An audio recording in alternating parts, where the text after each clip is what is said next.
Good evening, everybody, and I am in a radically different place than where we left off last time. Why?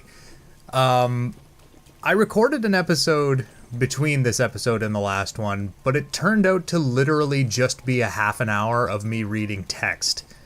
So, let me fill you in on what happened. We got here to Hateno village. From that tower over there is where we got to last time. The tower near where Raymond almost died. I just floated my ass over here, activated this guidance stone at the tech lab. She gave us our camera feature back. Or, I say she, but I should probably say who that is. This lady, who is girl lady, upgraded our Sheikah slate. I'm gonna grab this torch because I need one. She said to go back and talk to Impa. We went back and talked to Impa. Impa said, oh, there are some pictures on the Sheikah slate. Go find them because they'll help you regain your memories. When you find one of them, come back to me. Cool. That's where we left off. And also I did this shrine down... Where is it? I did the shrine in Hateno village, which ended up just being a little puzzle thing, a motion control maze puzzle with a ball in it. And that's really it. It was literally a half an hour of the worst episode I've ever seen in my entire life. We also got a Korok. That's up there, but you can't... You can kind of see his little head poking up there. Anyway, this time, because last time was just so horrible, I couldn't convince myself to edit it and upload it because it was just going to be me reading text. This time, we are going to go find the place, where's my pictures? Where's my pictures at? There it is. Okay. When I went back to Kakariko Village to talk to Impa, I talked to the guy with the paintbrush on his head, and he told us where this is. I already know where this is. So, that's literally all that you missed. I did nothing else off screen. I didn't get any new weapons. Well, actually, that's a lie. I think I got that 8-fold long blade. That's the only thing I got off screen. So, it was just an episode of story-related stuff, but it wasn't even really story-related stuff because it was just, oh, repair your slate. Oh, go do this. Oh, go do that. I could not convince myself to upload it because even I was bored during it. This time, what are we going to do? Literally, the world is open to us now, pretty much. I would... Actually, you know what? Let's do this. Because we've been told where this is. It's going to play a cutscene, but, you know, whatever. Let's do that. So that is, the dude said that was right near Kakariko Village. So let's go look at that. Actually, it's right, I believe the actual memory is right here. So I'm going to put a pin on this, just so that it guides us to it. And actually, if I open up my thing, we might be able to see where that, oops, not that. If I open up this... No, because the mountain's in the way. But we're going to go ahead and head over to that, and anything else we find on the way we're going to do. This is how I envision most of these episodes being. Not reading walls of text, not having to be forced into story shit, just going and doing what we want to do. And the game allows you to do that. I just wanted to get all of the story stuff out of the way so that the world was literally open to us as soon as we started. Could I have started this playthrough here? Basically, yes. But I wanted to show the beginning. Now, I'm debating which way is easiest to get around this mountain. I'm thinking the easiest way is to actually go down and around this way. Plus, it allows me to shield surf, which I absolutely love doing. By the way, that 8-fold blade that I got, it was there. It was...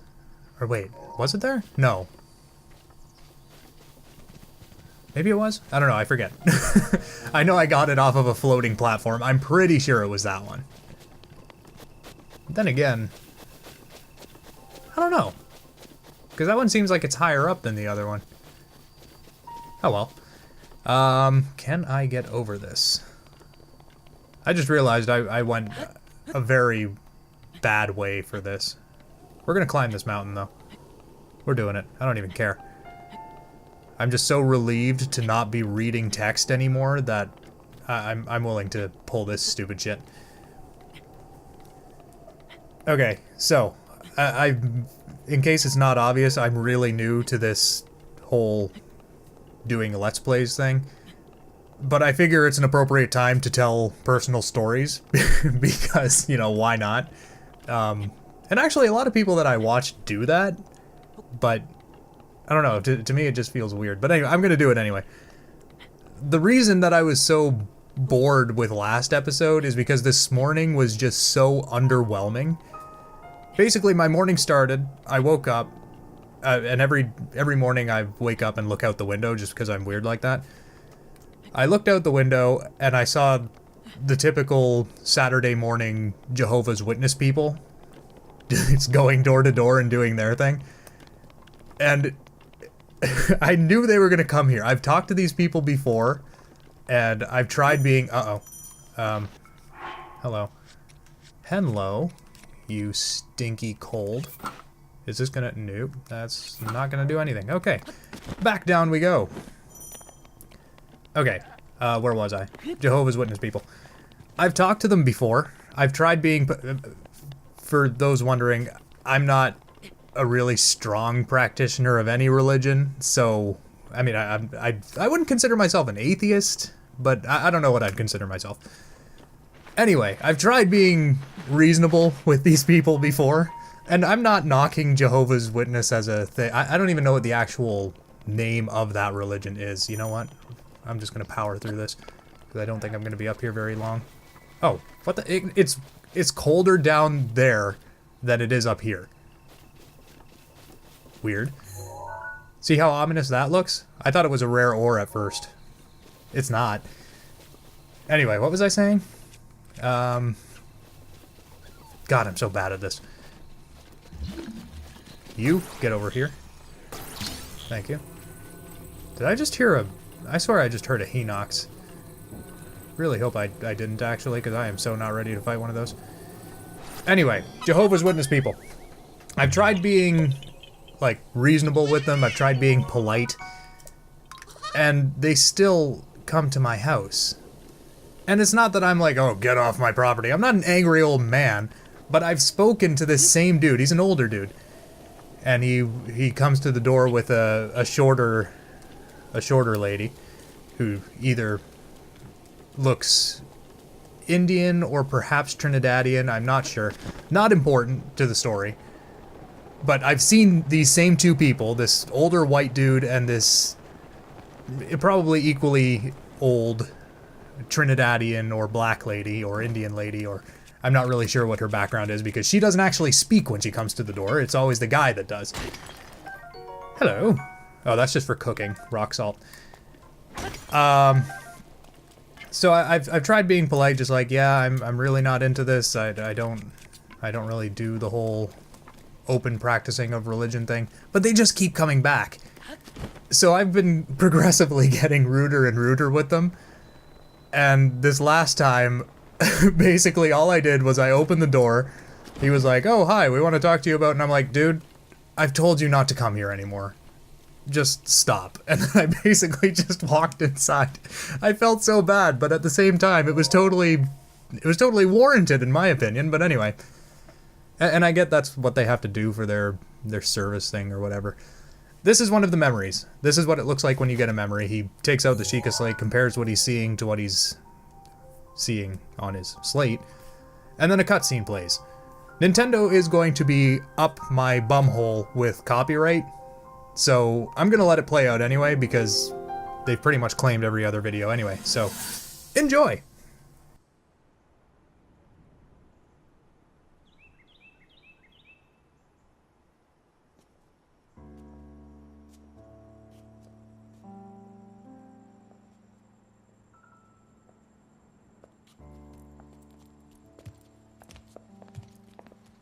Well, don't keep us in suspense.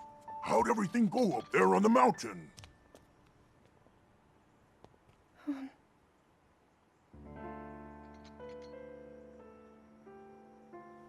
So you didn't feel anything? No power at all? I'm sorry, no. Then let's move on. You've done all you could. Feeling sorry for yourself won't be of any help. After all, it's not like your last shot was up there on Mount Lineru. Anything could finally spark the power to seal Ganon away. We just have to keep looking for that thing. That's kind of you. Thank you. If I may, I thought you... well, I'm not sure how to put this into words. I'm actually quite embarrassed to say it. But I was thinking about what I do when I'm healing. You know, what usually goes through my mind. It helps when I think about...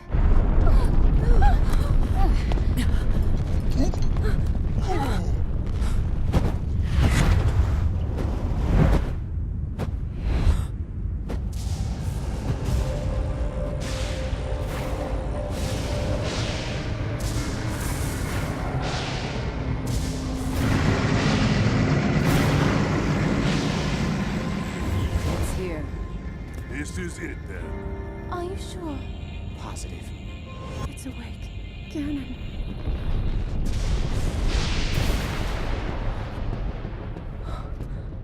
Let's stop wasting time.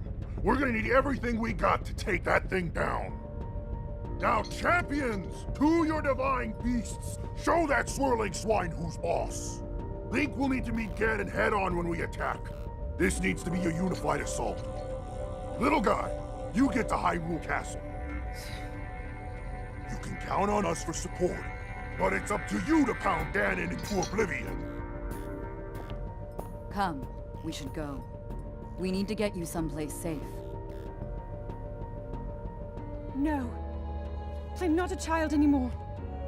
I may not be much use on the battlefield. But there must be something I can do to help.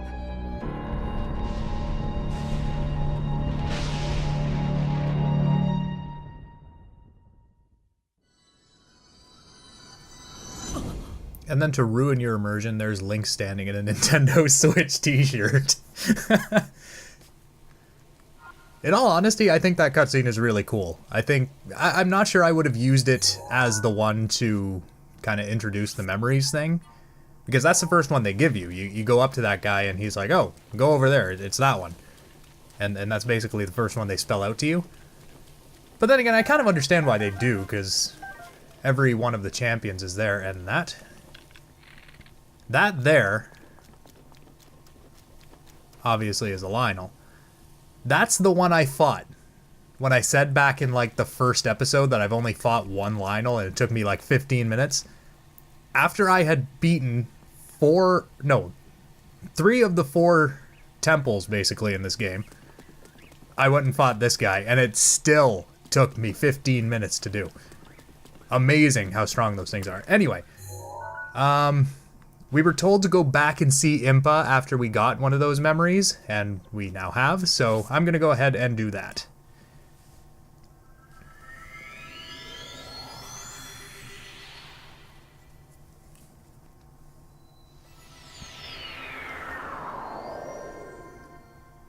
And we're back. So basically, the thing that you get from Impa, I mean, I guess I can spoil it now. Well, I'll kind of spoil it now. Basically, once I get this piece of gear from Impa, I'm not going to be switching gear very much anymore. Now that you've seen some of the princess's memories, you must have started to remember certain things. Here, I will hand this over to you now before I forget. Ta-da! Now you can be the Link from all of the trailers you saw. This is something of yours that I have been keeping safe by request of the princess. This clothing was... I can't get through one episode without tripping on a word. It's ridiculous. This clothing was specifically made for you when you became a champion. Please handle it with care. I'm going to wear it, and I'm going to get my ass kicked in it. But that's fine. So now, if I take this off, that's Link from the trailers. That's basically it. I keep the bandana on because it actually has decent armor on it. But apart from that, this is going to be my getup for pretty much the majority of the game anyway. Now, I guess what I could do... Yeah, I'm going to cut back up to the fairy fountain because I think I can already upgrade this piece of gear. So I will meet you guys up there.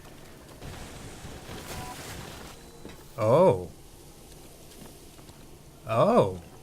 Well, this is the first time we'll be seeing this. Should I wait it out?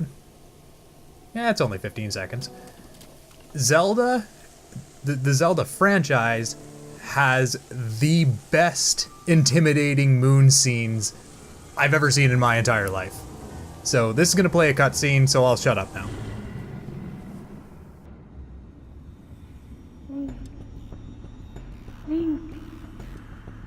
Link. Be on your guard. Ganon's power grows. It rises to its peak under the hour of the blood moon. By its glow, the aimless spirits of monsters slain in the name of the light return to flesh. Link, please be careful. And let's contrast that with the fairy fountain music. Wow, that's cool. So basically, what that means is all monsters respawn, and as you can see, everything that you can collect that occurs naturally in the world also respawns, including the rare stuff, some rare stuff. So what they've done is they've just kind of given a lore reason for why this stuff happens. They don't really touch on why the items respawn, but basically just everything respawns under the blood moon. So if you want to farm a chest in a shrine, you can go ahead and do that. Just wait for a blood moon, and I think there is actually a way you can control the blood moon. Like you can make one occur that night. Anyway. Oh, I can't do the bandana yet? Oh, I need rushrooms. Okay. I'm gonna run and get some rushrooms quickly because I think there's some around here, and I will be back here to upgrade both my climber's bandana and my champion's tunic, both at the same time. So I will be right back. Okay, so I found some here. I need 3. And there's 3, actually. So I'll mention where I am. The fairy fountain is just down there. So I just climbed up that back wall and came over here, and there are 3 sitting right here. So if you're in this position as well, there's some right nearby. You don't need to worry too much about it. The hardest part about getting these ones is actually climbing to their height. But once you do that, I mean, you can fly over to this one. And that one's pretty easy. I hope I can make it to the top of this. If I can't make it to the top of this, we'll have problems. But basically, I'm just getting these 3 that we just saw from the top of that cliff. So I'll meet you guys back at the fairy fountain. Okay, so now we can do both of these. I've got way more key swings than I need, but cool. Now I would highly recommend, I forgot to say this before, any monster parts you find, aka anything a monster drops when you kill it, I recommend keeping as much of that as you can on you all the time. Because you're going to get to a point in the game where you're actually going to want and not need it, but you're definitely going to want it. Give it to me. Don't show the cutscene, just do it. Thank you. Now it does say that the fairy has raised your defense 1 level with it, or whatever it is it says. There are multiple fairy fountains.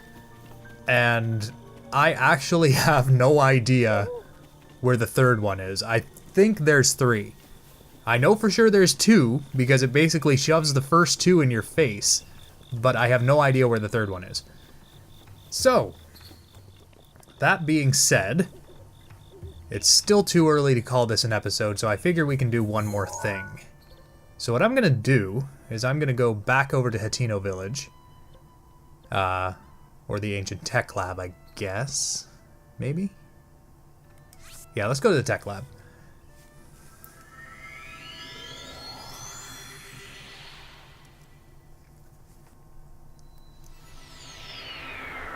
Alrighty. So I want to do one more thing this episode, but I'm not really sure what to do. So I figure we can just kind of adventure around, look for a shrine to do, and maybe do that? Question mark? Because I'm not sure that there's one close enough to actually just do willy-nilly like that. Did I just say willy-nilly? Somebody please come and shoot me. Nobody says that. I'm looking for one, but I don't see one that's really close enough to do. I'm sure there's something down here we can do, no? Maybe? They wouldn't have a path going down here if there was just nothing to do. I'm a bad barometer for a guide in this game because I actually haven't done most of the stuff in this game. Oh, there's a nice little enemy camp over here. Could do that. Maybe. I will be doing Eventide Island. I don't know when, but I will be doing it. Okay, I'm gonna have to land this because I'm running out of stamina here. There we go. And I thought this would be an enemy camp, but it's not even an enemy camp. It's just literally stuff. It's just a tree fort. Wow. Well, that was a misfire. I could break this open at the very least. Or not. Do it the easy way. And fruit falling everywhere. That's alright. Pick up that sand fruit, you dirty bastard. Okay, I thought there was a shrine down here, to be perfectly honest. Why am I using a Phoenix bow? There we go.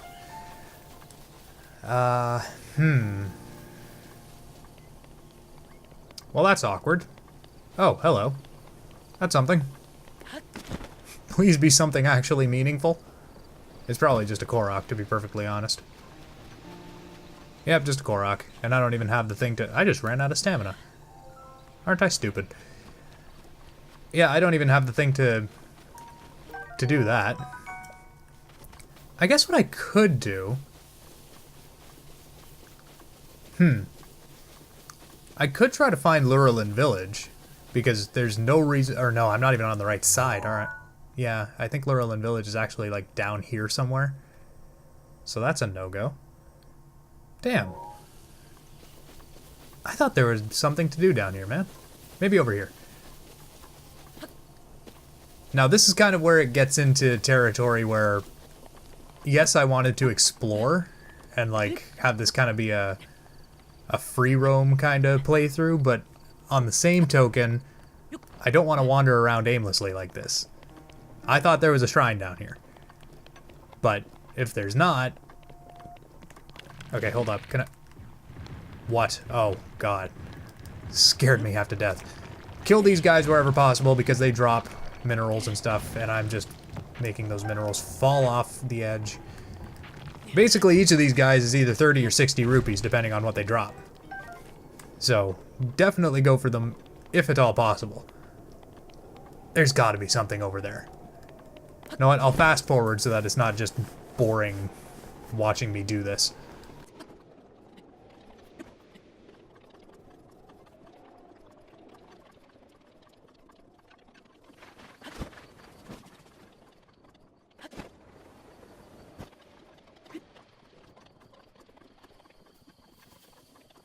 Hello, what's this? Just a random little bay in here? That's kind of nice. I don't know what the point of it is, but it's kind of nice. There's a Korok over here, we could do that. Ooh, and a Lizalfos. Okay, that's something we can do. We can kill a Lizalfos. Disclaimer, it's probably going to kill me. I don't even have a sword equipped. That's a little bit of a problem. Get at me. Oh, you have a bow. Shit. No, no. No, no, no, no, no. You don't do that. Stop this immediately. Thank you. What the hell is that? Hardy blue shell snail. I don't think I've ever gotten one of those before. And a knight's bow. Cool. I'm gonna go ahead and take that. Because, screw this bow. None of those gave me the description of them. Does that mean I've killed a Lizalfos? I don't recall having killed a Lizalfos in this playthrough before. Maybe I have. I don't know. This is not really much of a thing to be doing, so yeah, I'll call it after this, after we get this Korok. It's not always going to be like this, but I just figured maybe there was something down here, but apparently there's not. This whole area is a waste of time, apart from this Korok puzzle. This is kind of what I was talking about when I said the world gets kind of... Well, I said that there is a lot to do in the world, and there is. But if you're not a completionist, it's not always necessary to do all of the stuff, so it gets kind of boring, sort of. Thank you. If I go over here and there's a shrine or something, I'm going to be mad. Oh, actually, there's a second Korok seed. Well, they are important, so what the hell? Let's do it. Have I done a puzzle like this? Yeah, I think I have. I think I've explained this before. You just follow where the yellow flower is. Ain't no big deal. And I'm going to kill this fox for some meat. Warning, I actually love animals. But I love survival even more. Where are you going? I heard it over here. There you are. Yeah, this area, I thought there was more to do over here. I don't know what area I was actually thinking of, but I thought there was at least a shrine over here. Guess not. So that was kind of a misfire. Anyway, I'm going to call this here because I think we're going on a half hour now. Next time, I think I might actually... I noticed on the adventure log when I was looking at the... to see if I could find the memories thing. I noticed all of these DLC missions or side quests or whatever. So I think I'm actually going to do these, or I might actually do the first of the Misko stuff because all of these are mentioning Misko's journals and stuff like that. Actually, not all of them are. Interesting. I'll do the Misko quest first. And then I'll go ahead and start the DLC stuff. So we may actually start getting into DLC next episode. Anyway, thank you guys so much for watching, and I will see you guys next time.